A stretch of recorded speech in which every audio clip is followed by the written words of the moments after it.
বিসমিল্লাহির রহমানির রহিম। প্রিয় এবং সম্মানিত শ্রোতামণ্ডলী, আসসালামু আলাইকুম। আমি এখন আপনাদেরকে আমার বাড়ির পিছনের পুকুরটি দেখাচ্ছি। আমার বাড়ির পুকুরটি হলো আমার বাড়ির উত্তর দিকে। পুকুরের পশ্চিম উত্তর কোণে একটি মাদ্রাসা রয়েছে এবং পূর্ব উত্তর কোণে একটি মহিলা মাদ্রাসা রয়েছে। পুকুরের চতুর্দিকে গাছ আছে। পুকুরটিতে মাছ চাষ করা হয়। গুড়ি বৃষ্টিতে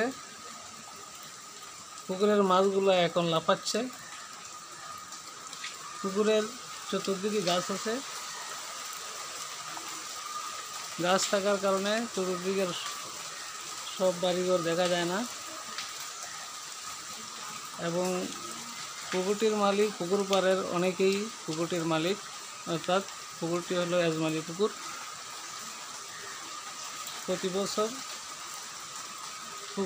পুকুরটি প্রতি বছর বা কয়েক বছর পর পর হয়তো পুকুরটি লিজ দেওয়া হয়। যারা লিজ নেয় তারাই পুকুরে মাছ চাষ করে। গুড়ি বৃষ্টি হওয়ায় এখন বাসাতে অবস্থান করছি, তাই আপনাদেরকে আমার বাড়ির পাশের উত্তর দিকের পুকুরটি দেখাচ্ছি। সবশেষে আপনাদেরকে আবারও সালাম জানিয়ে আমি আমার সংক্ষিপ্ত ভিডিও এখানে শেষ করছি। আসসালামু আলাইকুম ওয়া রাহমাতুল্লাহি ওয়া বারাকাতুহু।